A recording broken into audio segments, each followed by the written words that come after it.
Welcome to the All Things Nintendo podcast. I'm Brian Shea from Game Informer, and this is a weekly podcast to discuss all the biggest news and games from the world of Nintendo.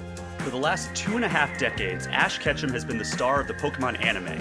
However, late last year, it was announced that he would be stepping away from the role as protagonist. If you're like me, that was a massive end of an era, but probably not nearly as much as it was for my guest on this episode. Joining me to chat about the anime's long run to this point is someone who has a very familiar voice if you happen to be a Pokemon fan. For the last 17 years, she has played the role of Ash Ketchum on the Pokemon animated series. It's Sarah Natochenny. Sarah, how are you doing? I'm so good. Thank you for having me, Brian. How are you? I'm doing great. I'm so happy you were able to join me, especially since we are recording this a little bit ahead of time. This episode is actually hitting the exact same day that the final episode with Ash and Pikachu airs in Japan. Oh my goodness. Oh, I didn't know that. Total serendipity, by the way. I was just like, oh, this is the perfect time for to schedule this in. And then I looked at when the final episode's airing and I was like, oh my God, it's the exact day that we are airing this episode. So oh my God.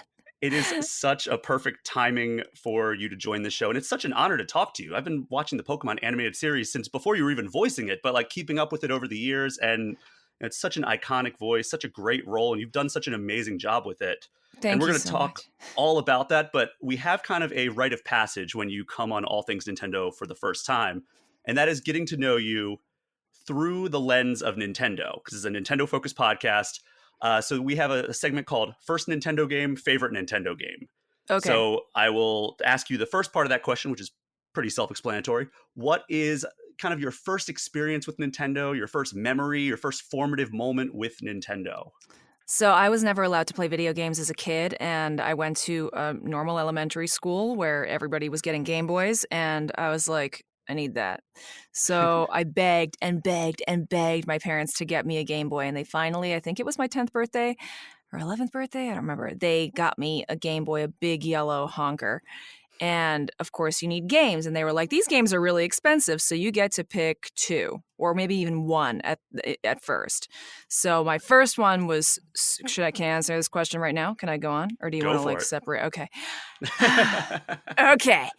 I got Super Mario Brothers, and that was the best time of my life. You don't even understand, because I'd never played video games before. I thought this was incredible, and it was a tiny little screen. If you remember, there was no color. It wasn't Game Boy Color yet.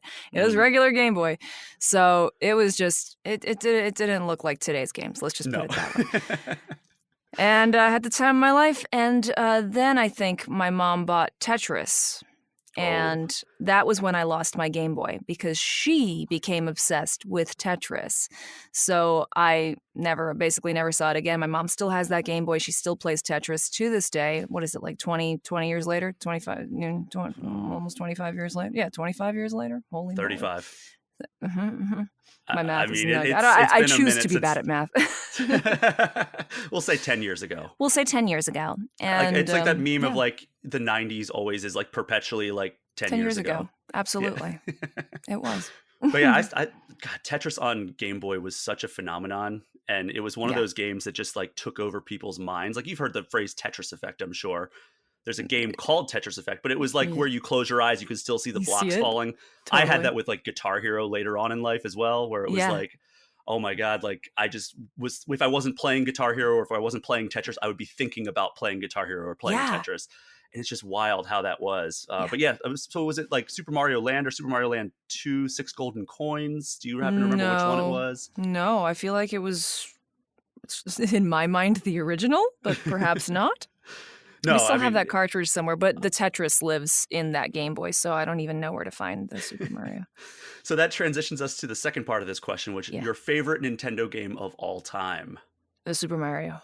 Oh, really? Yeah. Wow. It's just the 1-2 punch there. Yeah. It's the first and the favorite. The first and the favorite. Tetris is great too, but I just like going boop, boop, boop, going up. We can see each other. You guys can't see us, but we can see each other. I like jumping up and collecting a coin. It's my thing. It's very, very satisfying. And I know that you got into, you're the voice of Ash Ketchum, Ash Ketchum, as well as several other characters on the Pokemon anime. Mm-hmm. But you were really into Pokemon Go for a while there. Mm-hmm. How did that, I think I've seen videos of you going around and being like, hey, I'm the voice of Ash and I'm playing Pokemon. No, How do I didn't people? say it at that point. I wasn't telling people that I was the voice of Ash. I was just being a random person on the street and enjoying myself in the streets of New York with the people, and it was awesome, Did actually. people ever figure it out though on their own, or did they just like? Were they just like, oh, this is a friendly person coming up to play Pokemon Go? Yeah, I was one of multitudes of people doing the same thing. Like it was such an interactive game. Literally, people made friendships, lifelong friendships over this game. So I don't think anybody really thought anything of it. And also, I didn't have the kind of reach that I have now. So there was no really recognizing me at that point. It was 2016. So So prior to getting the role of Ash, what was your experience like with Pokemon? Did you have like any like affinity for the games or the cards or the anime itself? so the games I was not allowed to play. The Mm. cards I got one pack, and I don't know where that pack is now. I'm pretty sure my mom threw it away. Oh no. I actually I mentioned it to her a couple of days ago because she's going through some of our old stuff right now, and I'm like, yeah, if you find those Pokemon cards, that would be great. Um, the show I watched, the show I was allowed to watch at that point in my life. As a younger child, I was barely allowed to touch TV.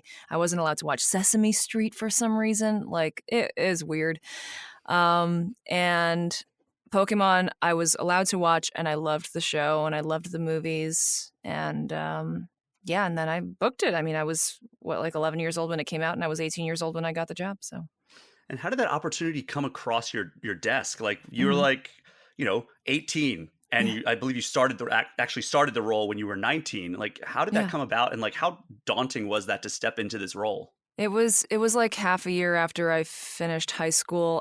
So I started acting and pursuing acting. I started acting when I was 12, and I went to school for 4 years. And then when I was 16, I started pursuing representation and trying to get into the business like in a real way, and started doing short films and stuff like that. And I got representation, and they sent me on this audition. I just happened to be able to audition for it because I was I'd been doing it for a while, and I happened to book it. It was luck. I didn't know anybody. I didn't know the producers. It's a weird one because oftentimes you book something because of relationships that are already established. But this show, it was just being prepared and being lucky. Do you So. remember what the audition was like? Like were you going in trying to Mhm. do like an imitation of the voice that pre-existed with Ash or did Yeah. you kind of make it your own? Yeah, they wanted me to voice match. So I walked in. It's a funny story, actually. The audition was on a Monday, and I had I had a big desk, and I had an at a glance calendar, and you have to flip the page every week. And I Mhm. hadn't flipped the page until that Monday morning, and I looked at the calendar. I'm like, oh my god, no! Oh my god, the biggest audition of my life at that point. I'd been auditioning for TV and stuff, but this was like Pokemon. Are you kidding? So I ran. They wanted a voice match, so I had to practice this, like really practice it. I ran to my best friend's house at the time, and she's not an actor. She's not somebody. She's not very musical. Let's just put it that way. And she was like, "You don't sound anything like this person. You're never gonna get this job." I'm like, "Okay, cool." So supportive. Thanks, useless. Cool. So I run to the audition, and I didn't realize that it was a dub. I'd never heard of that before. Nobody teaches that at that point. Nobody taught that at all. Yeah. So, oh my God, my my little, what's it called? My Roomba is out there Just knocking on ramming my into door. stuff. It's ramming into my door right now. Is it bothersome? Should I No, no, kill it's it? great. Okay. It's fine. It's great. You like the It's Roomba. awesome. I was actually hoping this would happen. Yeah, this episode is actually sponsored by Roomba. Gotta cut that. Anyway, so I walk into the audition. I don't know what a dub is, and they put me in a booth. It's a director, a producer, all studio people. None of the Pokemon producers were there. So they're sitting on the other side of the glass. I'm in this booth. I'm in a booth for the second time in my life. I'd done like a medical narration before that. And there's a screen in front of me with the show going, and then there's a piece of paper with the script on it. And I realize I have to be looking in two places at once because the way dubbing works is you have to match what's going on screen. So the voice was right, obviously. It wasn't obvious to me then, but it was right because they kept me there for half an hour trying to teach me how to dub to see if I could pick it up quickly, you know? Oh, wow. Mm-hmm.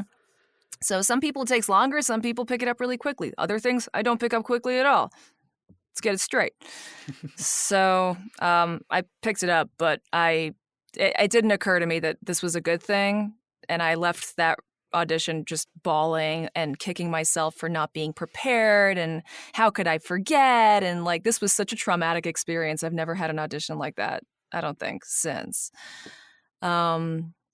Yeah, and then I there must have been a callback situation, but I don't really remember.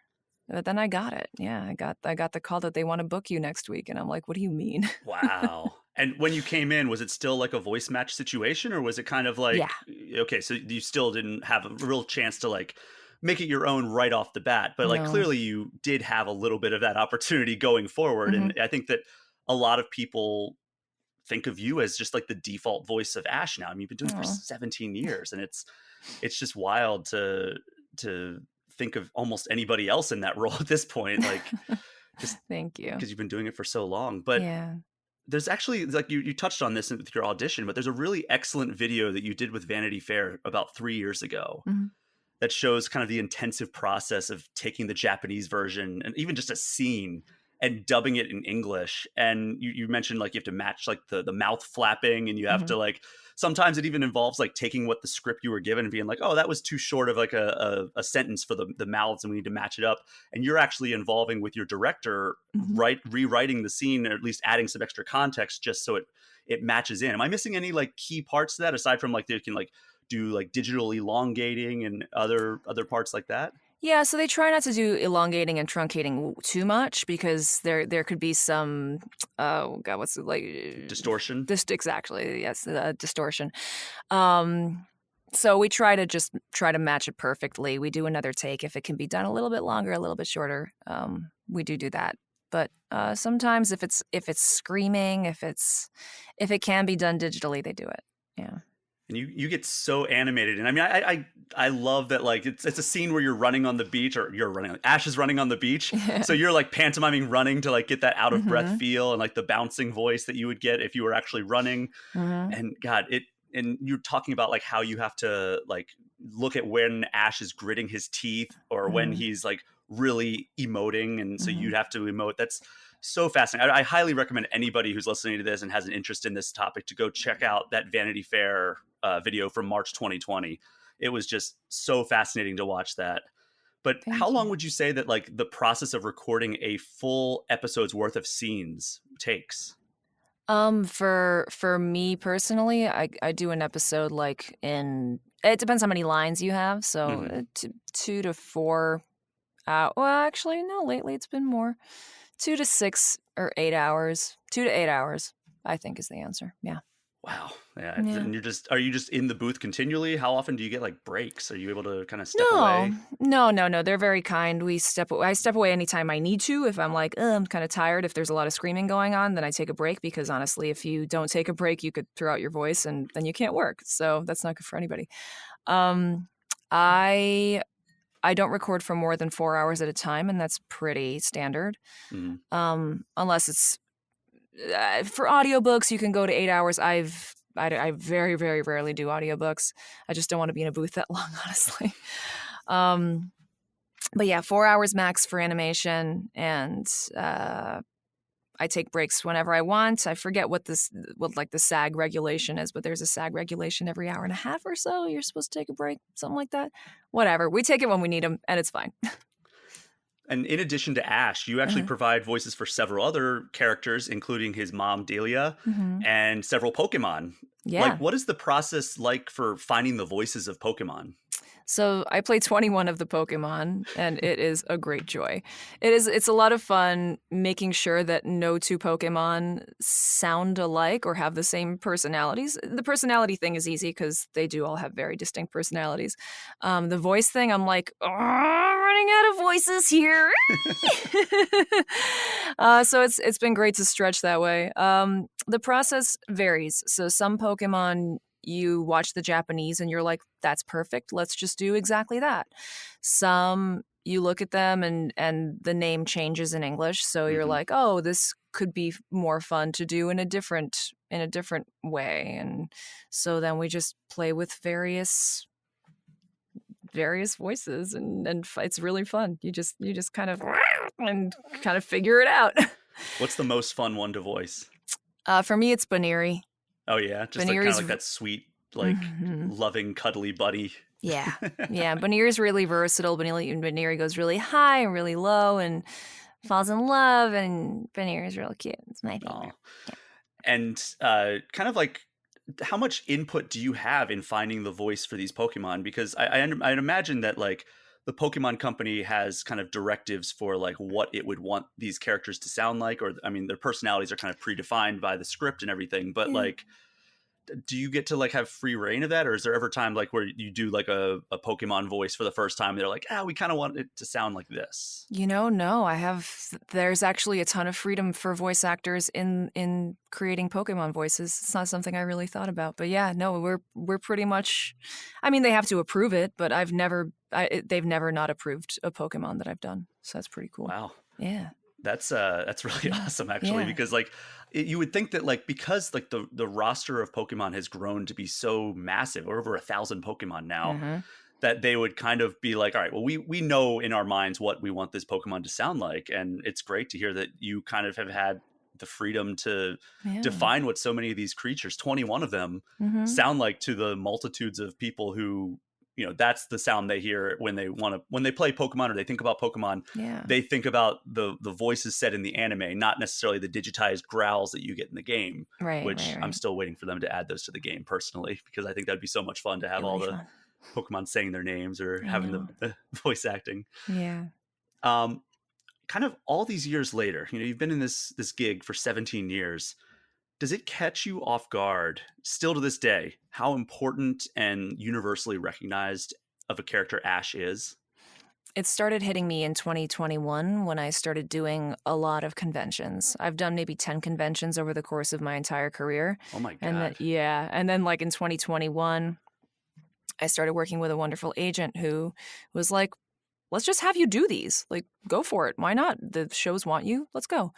I was like, really? Okay, cool. And I started doing them like once or twice a month. And now I'm really, it's especially now since the news came out that Ash is not continuing with the show.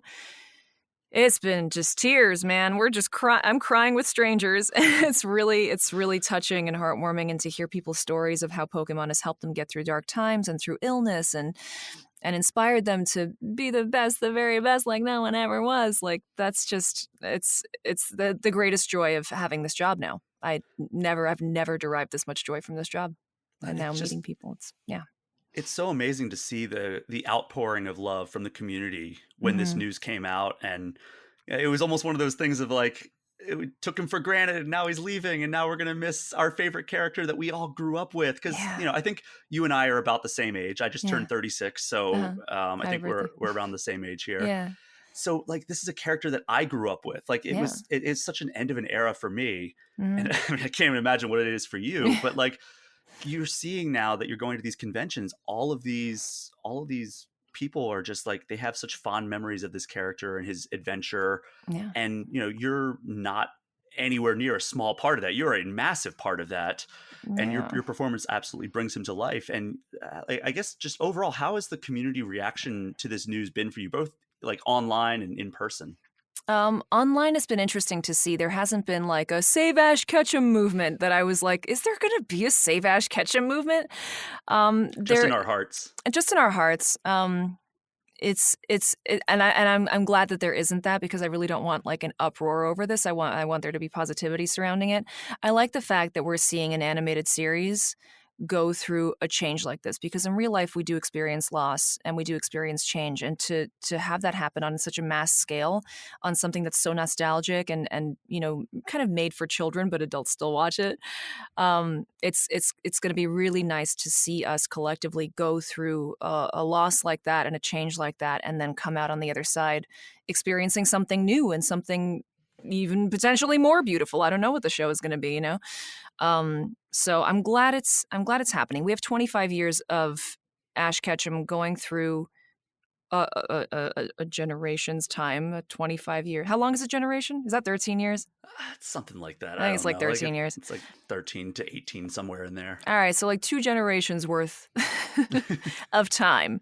We have 25 years of Ash Ketchum. I think he's always going to be there for people. I think people are always going to go back and watch the show from the very beginning and experience Ash and share it with their kids and share it with their kids' kids, and he'll always be there, you know. So And yeah. especially now that like all the seasons or most of the seasons are on Netflix. Mm-hmm. Like that's such an accessible thing. Whereas Yeah. before it was like I was buying the DVDs, which I don't Mm-hmm. really buy DVDs anymore. It's all about the streaming and like digital purchases now. But like Yeah. for the Pokemon anime, for the longest time, I was just buying up DVDs as they were becoming available on Amazon. And like that was how I was like kind of recapturing that feeling of watching that show back in the day. Yeah. And speaking of which, like you're talking about like how like this is a show that is like kind of giving people this generation wide like sense of loss with this character stepping Mm-hmm. away. But like the Pokemon anime has always been notable for me because it is like just this fun adventure with friends and like these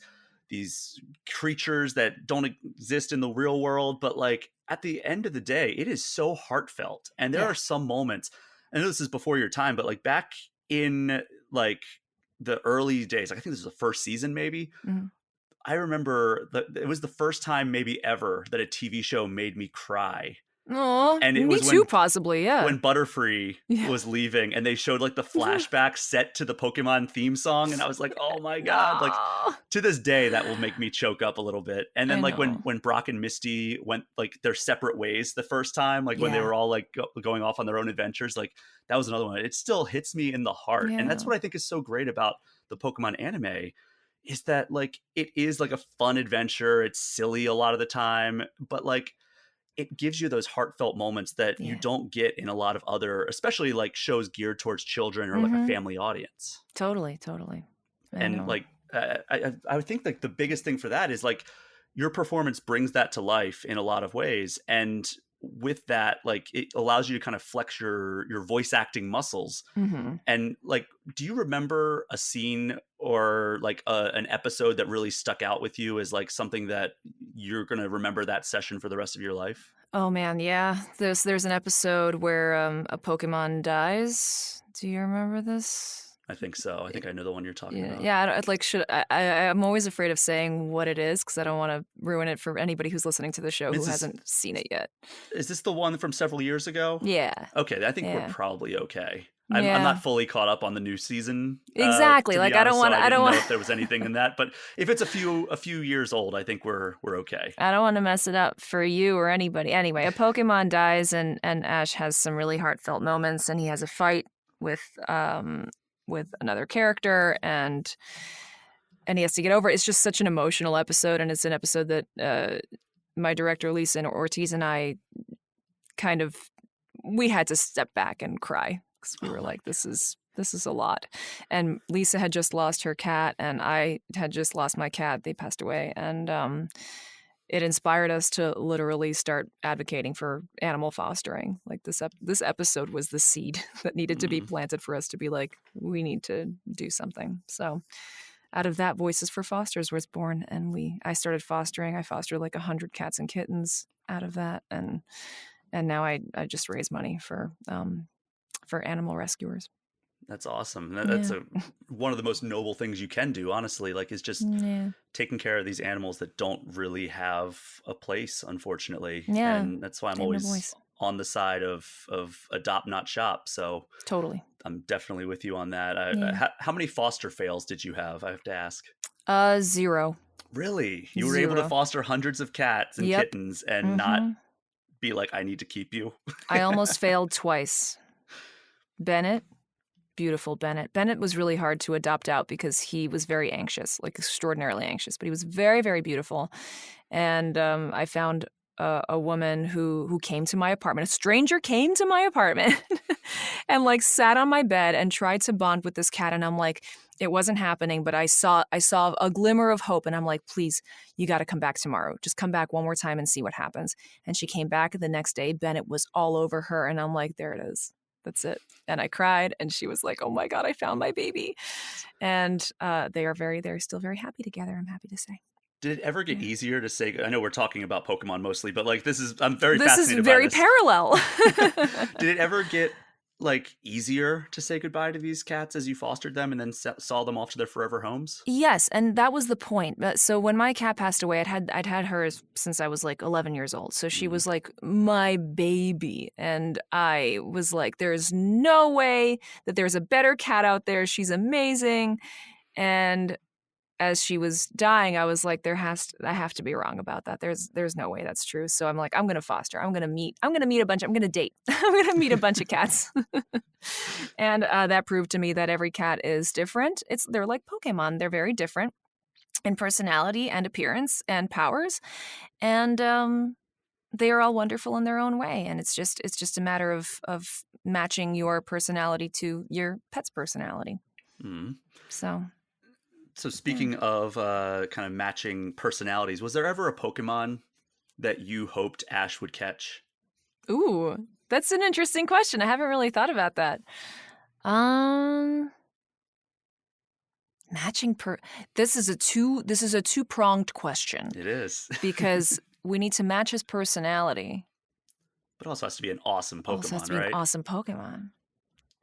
And it has to be something he hasn't caught. So you're going to catch me in like, wait a second, has he caught that one? I've been on this show a long time, all right? It's a lot of muddled stuff in here, okay? 17 years. He 17 says goodbye and hello to a lot of Pokemon. Yeah.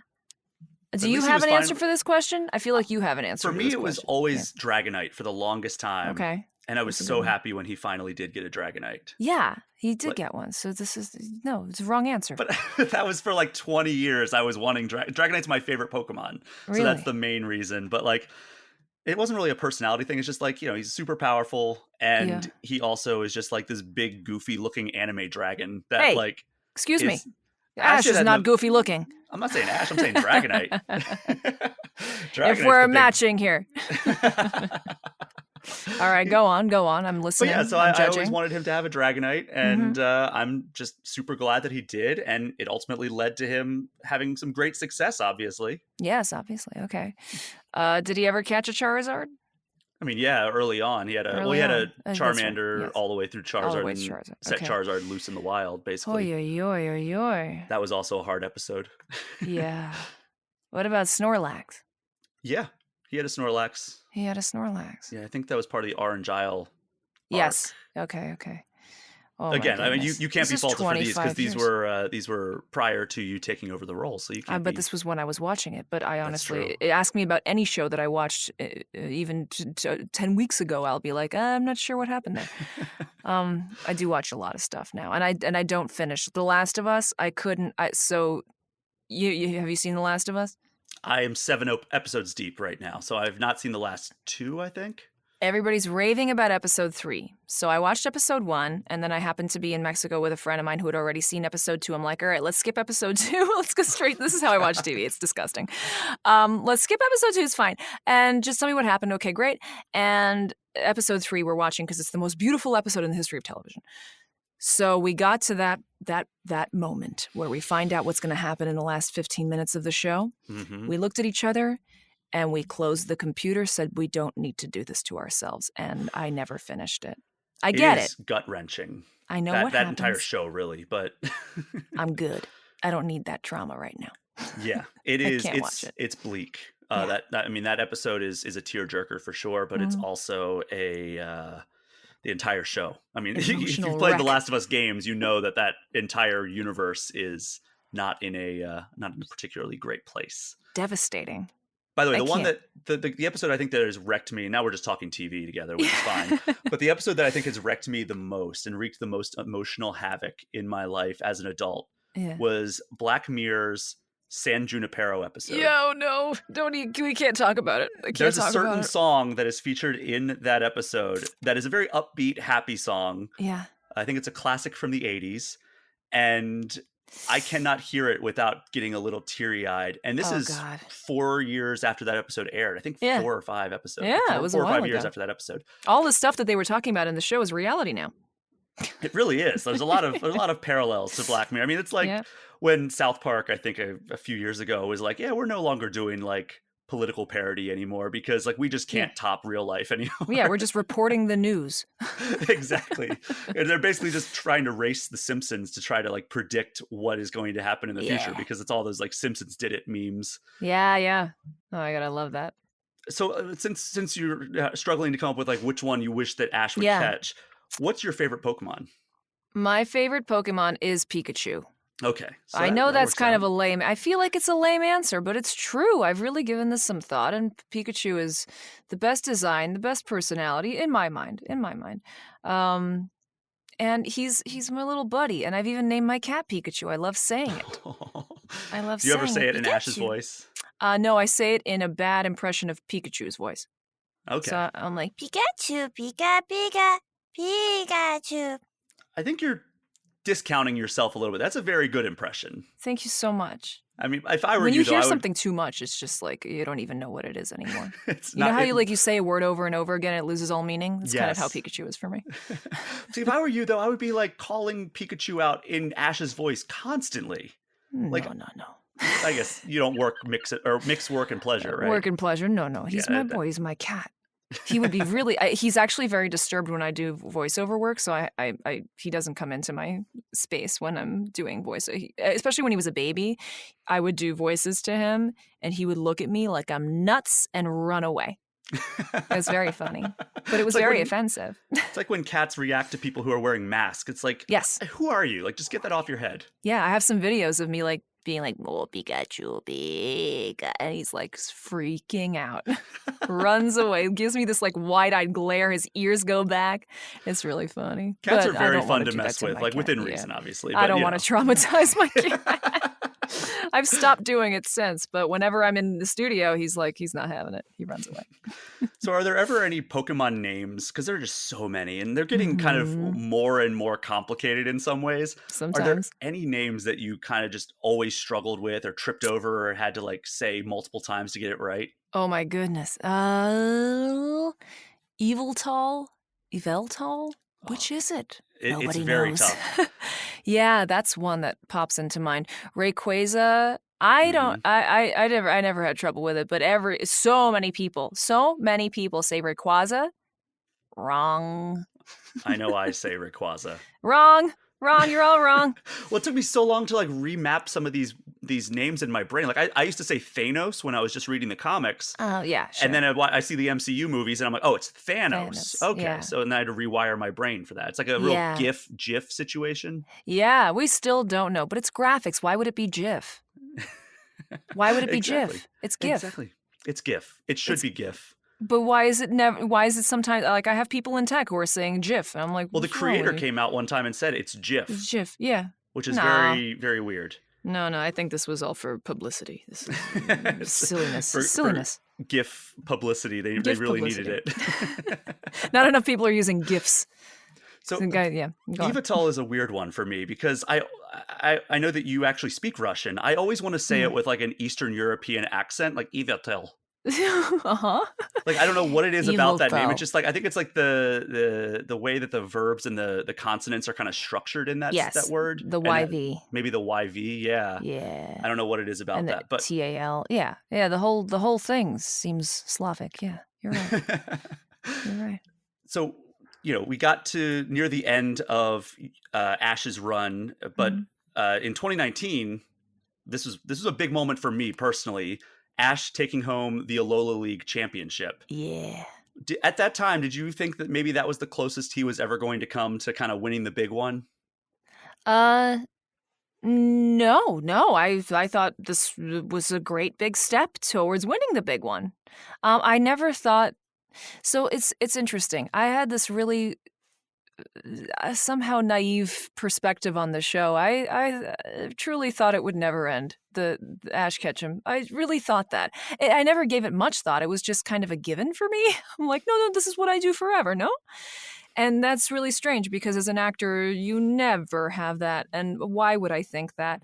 So I was like, yay, it's just another step. He's won before. This is not a big deal. Go on. It never occurred to me that this could be like a step towards the end for Ash.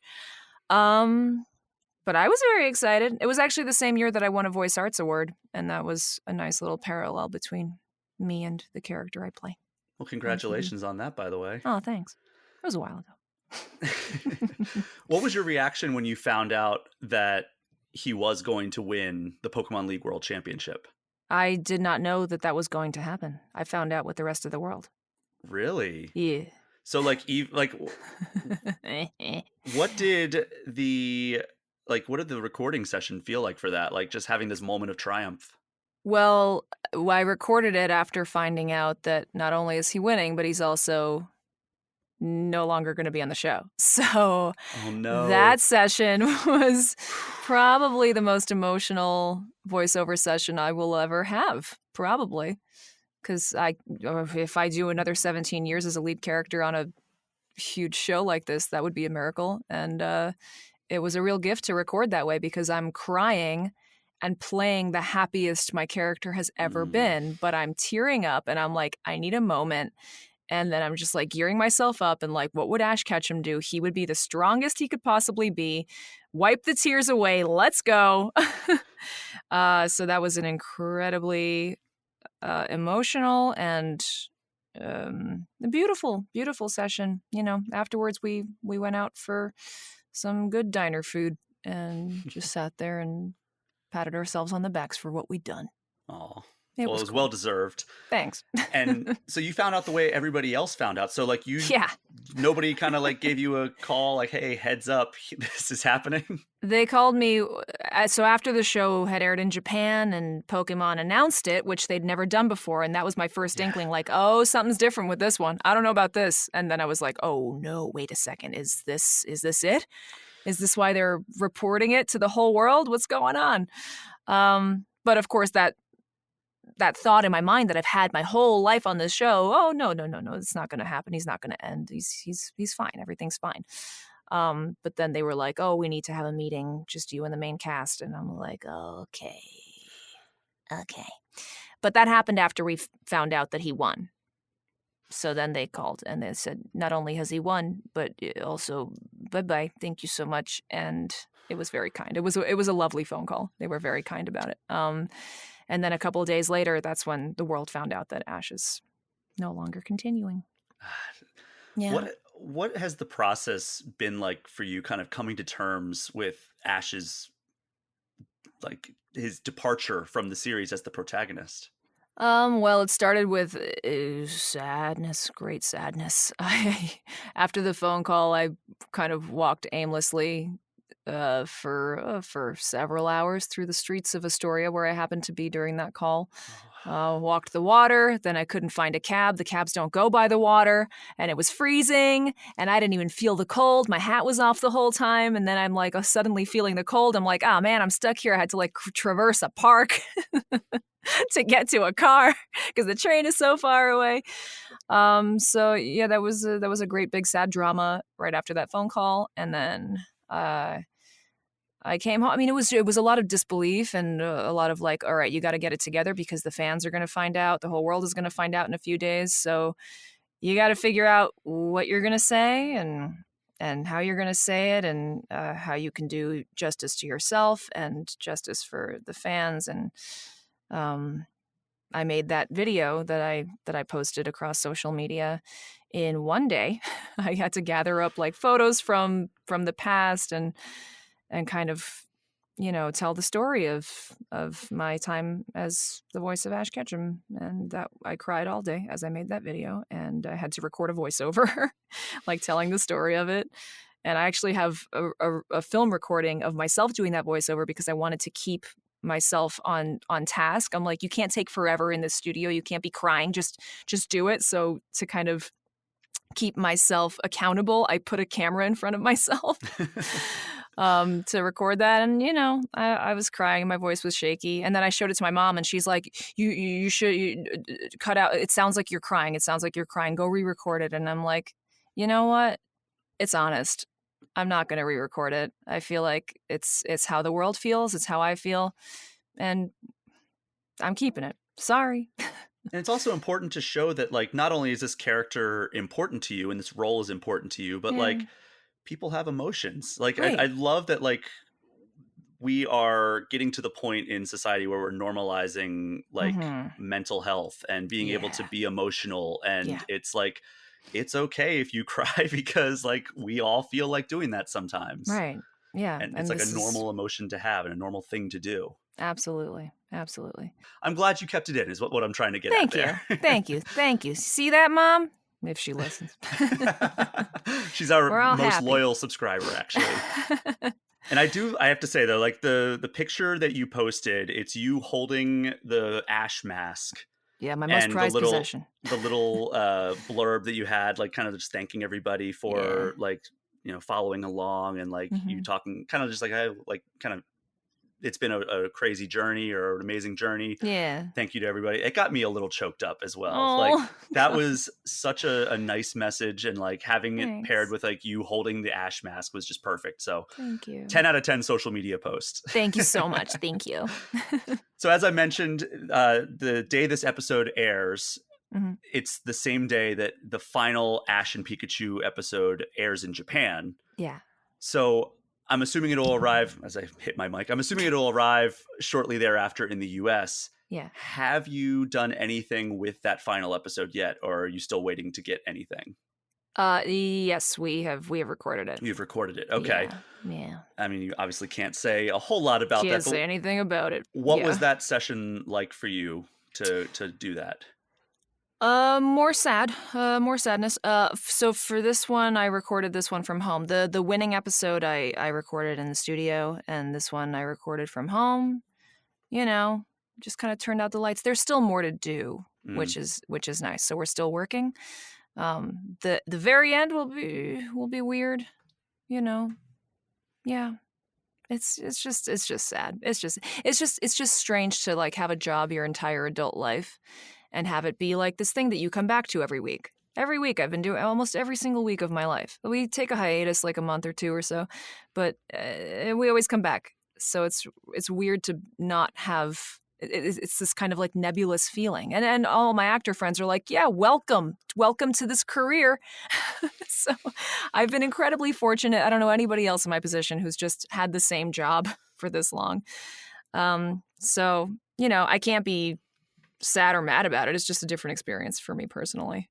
I mean, it's like it's got to Yeah. be down to like people like the voice actors of Simpsons or Family Guy Right. or South Park. That's like those are the ones that have stuck around, and the voice Yeah. actors in South Park are a lot of times the creators of South Park. So Yeah. Yeah. it's Ash has been one of the most like secure jobs in voice acting, I feel like, Yeah. that I can even think of. Like there's Yeah. on a previous episode we were talking about like video game voice acting, Mm-hmm. and how like some celebrities were coming in, like I don't know if you've played the Metal Gear Solid games, but there was a voice actor, David Hayter, who Mm-hmm. voiced Snake through most of the games. And then for Metal Gear Solid 5, it was suddenly, oh, Kiefer Sutherland is now voicing Snake, and like David Hayter was just like out of a job for that.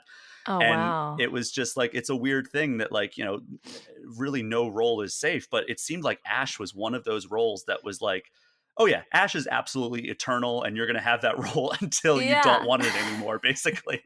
Yeah. Yeah. And I never had it. People would ask me, like, do you think you'll ever like walk away from this? I'm like, why would I?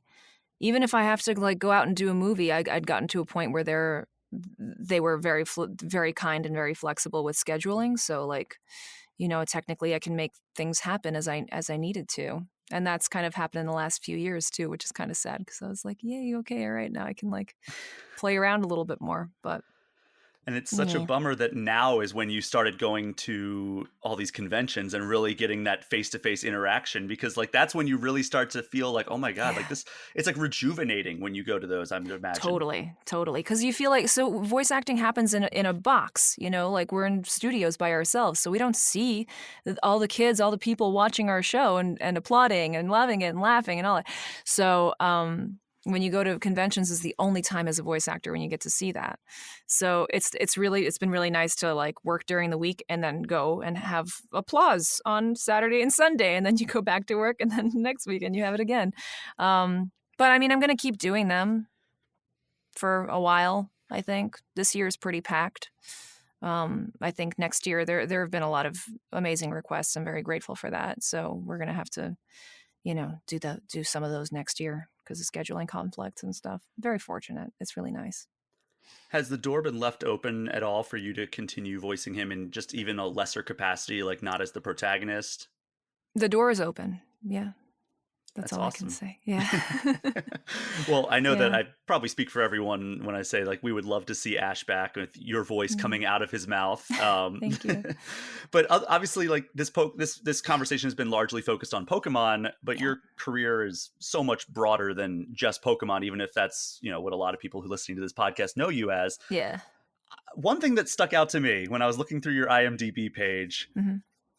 you had a role that sounded very, very fun in Ghostbusters Afterlife. Yeah.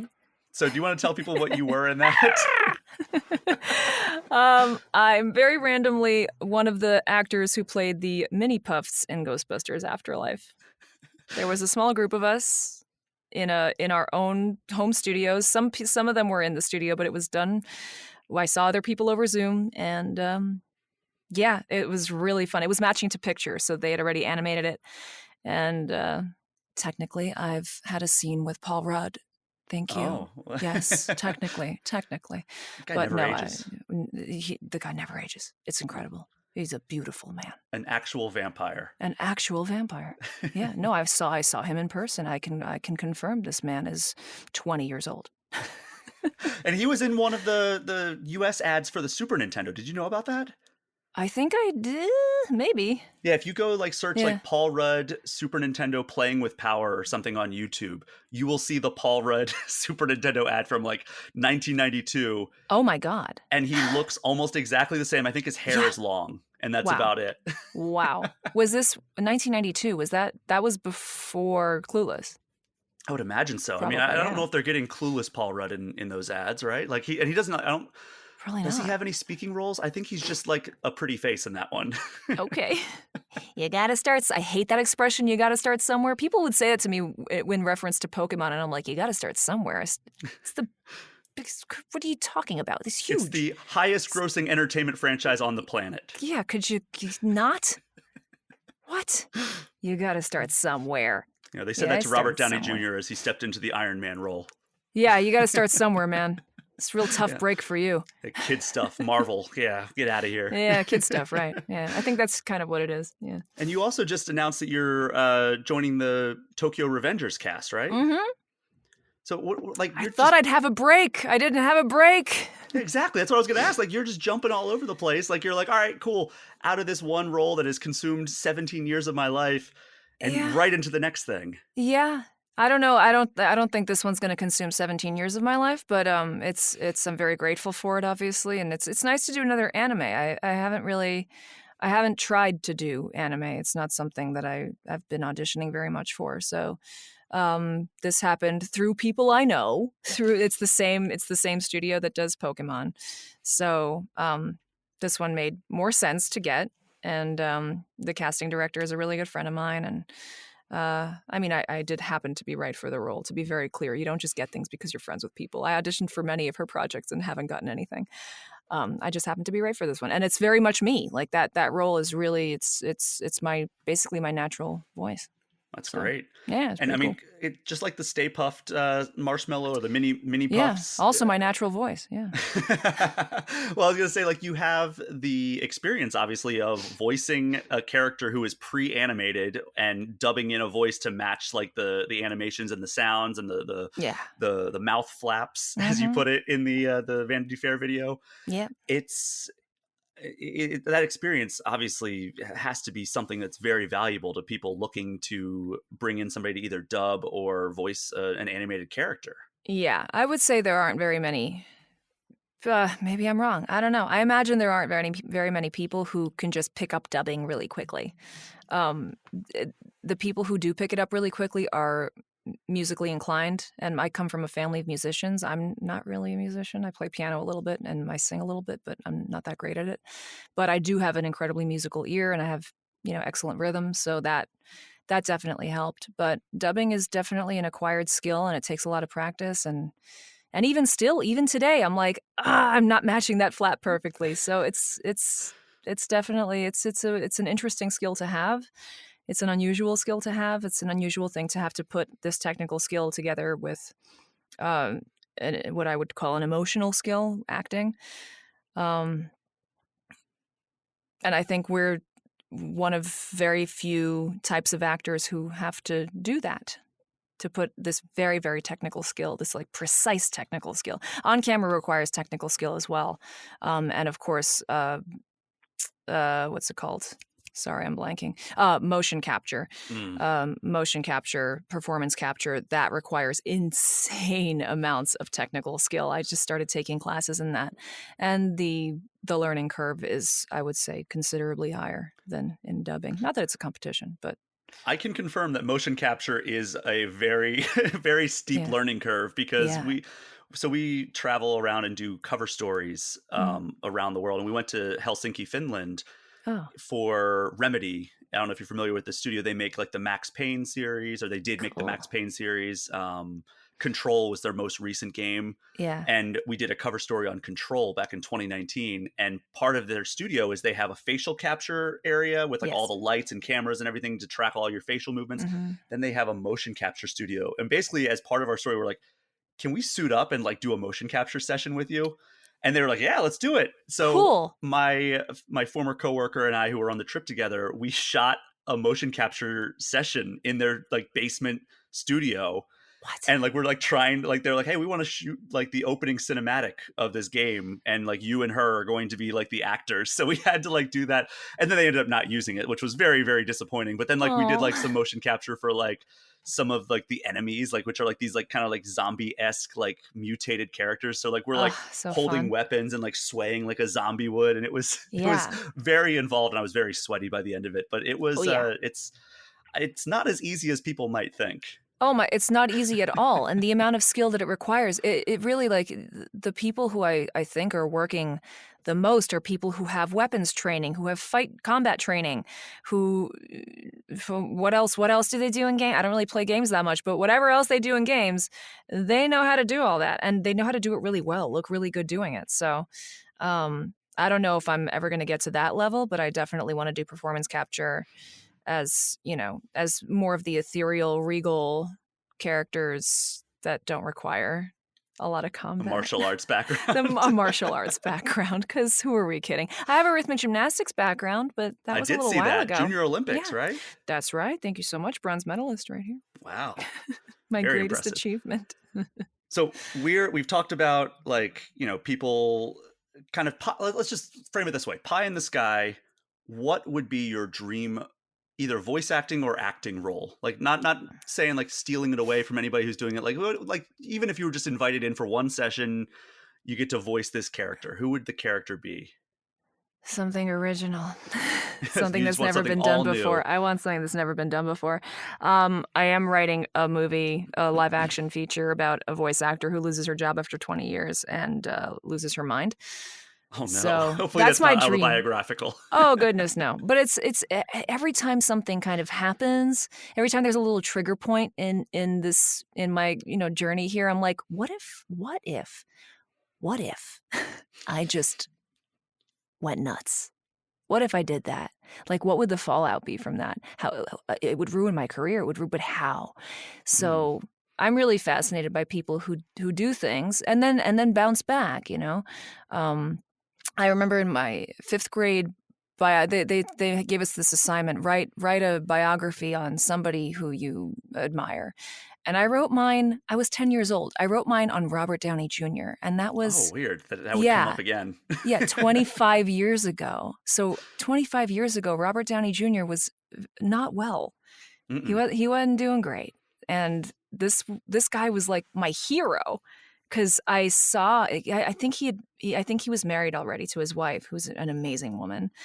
And I just saw this brilliant actor who struggles so much with so much adversity and manages to claw his way out of it. And now I should update the biography. Now he's Iron Man. Now he's like doing so incredibly well. What a story, you know? One of the greatest comeback stories I think Hollywood's ever Of seen. all time. Yeah, probably the best, probably the greatest. So, yeah, those are the kind of stories I'm really interested in telling and experiencing as an actor. So you Even have... though I don't have a comeback story, I never left. So, and my life is too boring. It's too boring. If it's not, Don't call it a comeback, right? Don't call it a comeback. I've been here for years. So what else? Like, we have this screenplay you're writing. We have Tokyo Revengers. Yep. What else does Sarah Natochenny have going on? I have a movie that's in the festivals right now. It's called Unicorn Boy. I play the main unicorn, Prince Purpleton. What a great name. Great name. Matt Keel wrote, directed, and animated this whole feature film. An absolute genius. It's co-starring with Patton Oswalt, Maria Bamford, Harold Perrineau, and Michelle Trachtenberg. It's about a heartbroken young artist who gets sucked into a unicorn-run alternate dimension. It's beautiful and funny and so original. I've never seen anything like it. So it's doing well. Hopefully it gets wide distribution. We shall see. I'm in a podcast where I'm playing an anarchist, Emma Goldman. It's called Across from Jericho. It's very cerebral. It's very like, if you are into history, go listen to Across from Jericho. That's my favorite. I've never played. I don't think I've ever played a real life person before. This might be my first time doing that. So it was really fun to kind of go back and learn about Emma Goldman and learn what she sounded like. There are very few recordings of her, so I had to fully extrapolate her entire essence and being and voice and manner of speaking over the course of time, because she started out with a much thicker Russian accent, and then as she spent her life in America, kind of it got Americanized. So I tried to play that as much as possible. I have a video game called Victory Bells where I speak Russian, actually. Oh, wow. I did that years ago, and it's just coming out now. It's coming out later this month. Also, very interesting, that's also a Pokemon name, Victory Bell. Oh my God, Victory Bell. You're right. What are the odds of that? Whoa, I never even thought about that. That's wild. Nice catch. Yeah, I mean, you said that and my alarms went off in my head. I was like, Victory Bell, wait a second. Yeah, Victory Bells, it's about I think it's exclusively World War II. I should know more about it. I recorded it many years ago. I think it's exclusively World War II, set in the land of women. So women are all fighting as different countries, different regions, and I play the Soviet belle of victory. Yes. Of victory. Of course. Will she be victorious? I couldn't tell you. I don't know. We hope so. And, there's also one more thing I'm going to throw to you to plug here, because people listening to this show, obviously they're probably huge Pokemon fans, or at the very least Nintendo fans. You have some pretty cool memorabilia on your website where, like, your store has, you can get an autographed Pokemon card from you, or even a voice acting consultation. How do people find that? Just go to my website, sarahnattochenny.com, and unfortunately, I might be taking a break from it because I had an overwhelming amount of things, and I'm traveling so much, so it's kind of getting to be a little bit too much right now. But yes, occasionally I'll do a voice acting consultation. It's like half an hour, just talking about your career, where you are, why you feel stuck. Usually, it's people who are like, I don't know why I'm stuck, why I'm not getting things, and so I just ask them about what's your process, how do you approach sides when you get them for an audition, and we're able to kind of figure out what they could be doing differently and what kind of places they could be targeting based on what they want to do. It depends where you are in your career. That's basically it. So it's just a short conversation. That's what it is. Awesome. Well, people can go check that out. Hopefully, it's still up by the time this episode airs, and they can get an order in before you kind of lock the doors for a little bit. Yeah. But Sarah, thank you so much for joining this episode of All Things Nintendo. Thank you so much for having me. This was fun. And thank you so much to everyone for listening. Do me a favor, if you haven't already, throw All Things Nintendo a 5-star review and hit that subscribe button. And if you want to get any questions or comments in, you can get in touch with me at allthingsnintendo@GameInformer.com, or hit me up on Instagram @BrianPShea. And as always, you can join the Game Informer community Discord, which is a perk for subscribing to our Twitch channel, even just for 1 month. Sarah, where can people find you online? All across social media, I'm at Sarah Natochenny. I'm verified everywhere, at Sarah Natochenny1 on YouTube. I messed that up. That's our show for this week. Thank you again for listening. Take care. We'll see you next time.